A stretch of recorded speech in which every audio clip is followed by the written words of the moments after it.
안녕하세요. 뉴스반장입니다.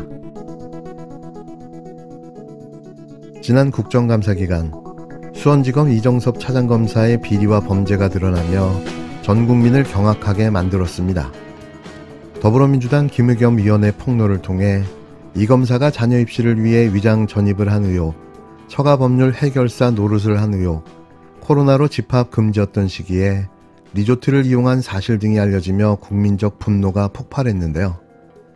법과 정의를 집행한다는 자가, 그것도 이재명 더불어민주당 대표의 수사를 총괄하고 있는 검사라는 신분으로 어떻게 이런 짓들을 벌이고 있나 하는 황당함 때문인 거죠. 이 자는 검사가 아니라 범죄 피의자로 조사를 받아야 할 사람이었습니다. 그런데 이런 자를 아직도 감찰도 경질도 않고 버젓이 수원지검에 근무하고 있다는 사실이 확인됐는데요. 또 제 식구 감싸기 본능이 발동한 듯합니다. 하기사 이정섭 차장검사는 과거 김학의 사건의 수사검사이기도 한데요. 결국 김학의는 전대미문의 무죄를 선고받고 풀려났습니다. 김학의를 김학의로 알아보지도 부르지도 못한 이 사건은 검찰 역사의 치욕의 오점으로 남게 됐는데요. 그는 그런 검사였습니다. 그런데 이 차장검사의 범죄 의혹이 추가로 또 드러났는데요. 지난 27일 뉴스버스가 이정섭 수원지검 2차장 검사에 대한 또 하나의 단독 보도를 냈습니다. 이번엔 이정섭 차장검사의 처남과 관련된 단독 보도기사였는데요. 다시 말하지만 이 사실이 문제가 되는 이유는 이 차장검사가 바로 쌍방울그룹 대북 송금 사건과 관련해 이재명 더불어민주당 대표를 수사하고 있는 인물이기 때문입니다. 비위 혐의자가 타인의 비위 의혹을 수사하는 행태이기에 수사의 정당성에 의문을 제기할 수밖에 없는데요. 무슨 자격으로 비리를 수사하겠다는 걸까요? 마약과의 전쟁도 선택적 정의의 영역입니까? 이정섭 수원지검 2차장 검사의 처남 A씨가 지난 2월 대마 흡입 혐의로 112 신고가 됐으나 경찰이 석 달이 지나서야 머리카락과 소변을 제출받아 결국 불송치했다는 뉴스버스의 충격적인 단독 보도가 있었습니다. 보도에 따르면 마약 투약 신고를 한 것은 A씨의 부인 B씨입니다. 부인 B씨는 지난 2월 6일 가정폭력 신고를 받고 나온 경찰에게 마약 투약 뒤 가정폭력이 일어났다고 알려 마약 수사 담당 경찰관이 추가로 출동했습니다. 그런데 경찰의 태도가 석연치 않았습니다. 남편 A씨가 대마 흡입 때 이용한 관련 증거들이 있다고 부인 B씨가 말했지만 경찰은 증거를 확보하지 않고 철수했습니다.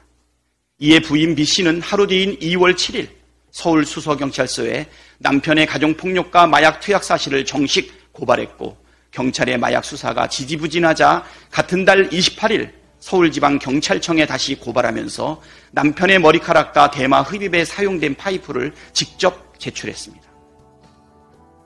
이 사건은 3월 9일 서울 수서경찰서에 이첩돼 접수됐지만 수서경찰서는 최초 신고를 한 지 석 달 가까이 접수 2달 넘은 지난 5월 말에야 이정섭 2차장 검사의 처남 A씨를 불러 소변과 머리카락을 임의 제출을 받았습니다. 보통 대마는 2달이 지나면 검출이 안 된다고 합니다. 이후 국가수감정에서 대마 음성 판정이 나오자 경찰은 6월 21일 남편 A씨를 불송치 결정했다고 합니다. 누가 봐도 통상적이지 않은 매우 수상한 봐주기 수사 아닙니까? 누가 봐도 명백한 동영상 속의 얼굴을 외면하고 공소시효가 완료될 때까지 유야무야 처리했던 김학의 법무부 차관의 성폭행 사건, 국민들이 다 기억하고 있습니다. 2019년 작성한 대마초를 피지 않았다는 각서도 있는 걸로 봤을 때 상습 대마 흡입 정황이 있음에도 불구하고 경찰의 늑장 수사 덕에 처벌을 피한 것입니다. 경찰의 늑장 수사의 배경에 A씨의 매형인 이정섭 2차장 검사의 개입이 있었던 것은 아닌지도 의심됩니다.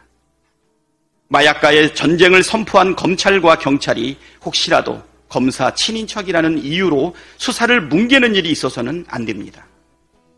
이 사건에 대해 철저한 재수사를 촉구합니다. 경찰은 왜 최초 출동 시 증거를 확보하지 않았는지, 왜 마약 단위 검사를 바로 실시하지 않았는지, 왜 마약 검사를 석 달 가까이 늦게서야 했는지, 그 과정에서 누군가의 부당한 개입은 없었는지 모두 투명하게 밝히기를 바랍니다. 이래서 검사 사위, 검사 천함이 최고야 하는 시중에 자주 섞인 말을 더 이상 듣지 않아야 되지 않겠습니까? 27일 뉴스버스 단독 보도기사에 따르면 이정섭 수원지검 2차장 검사의 처남 A씨가 지난 2월 6일 경찰의 대마 흡입 혐의로 112 신고가 됐으나 경찰은 석 달이 지나서야 머리카락과 소변을 제출받아 결국 불송치했다고 전했는데요. 이는 노골적인 봐주기 수사가 아니냐는 의혹이 불거질 수밖에 없는 대목입니다. 뉴스버스 기사에 따르면 2차장 검사의 처남 A씨는 경찰 조사가 미뤄지는 동안 염색과 탈색을 반복했고 경찰 출석 전 병원에서 대마 성분 검출 여부 검사까지 받은 걸로 확인됐는데요. 마약 수사 경력이 있는 서울 지역 한 경찰 간부의 설명에 따르면 대마의 경우 2달이 지나 검사를 하면 검출이 안 된다고 짚었습니다. 최초 A씨의 마약 투여 신고를 한 A씨의 부인 B씨에 따르면 지난 2월 6일 가정폭력 신고를 받고 나온 경찰에게 마약 투여 뒤 가정폭력이 일어났다고 알려 마약 수사 담당 경찰관이 추가로 출동했다는 건데요. B씨는 이들에게 남편 A씨가 대마 흡입 때 이용한 관련 증거들이 있다고 말했으나 경찰은 증거를 확보하지 않고 철수했다는 겁니다. 현행범으로 체포할 수 있는 범죄의 피의자를 그냥 방관한 거죠. 그렇다면 이유는 무엇 때문이었을까요? 왜 이런 중대한 마약 수사를 이렇게 대충 덮어버리고 불기소 처분해버린 거죠? 이 사건과 관련해 서울 지역 한 경찰 간부는 마약 수사를 할 생각이 있었으면 신고된 그쯤에 모발을 제출하도록 하고 응하지 않으면 바로 압수수색 영장을 받는다고 말했는데요.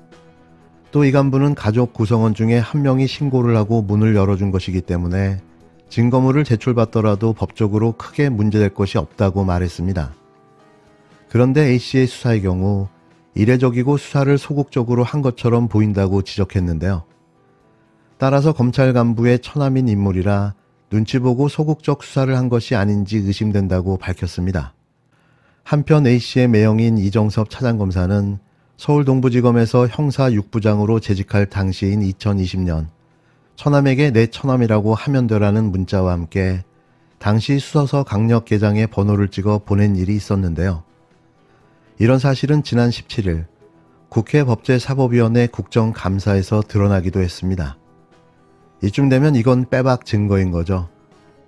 그 처가와 관련된 각종 민형사 분쟁의 이 집사 역할, 해결사 역할을 합니다.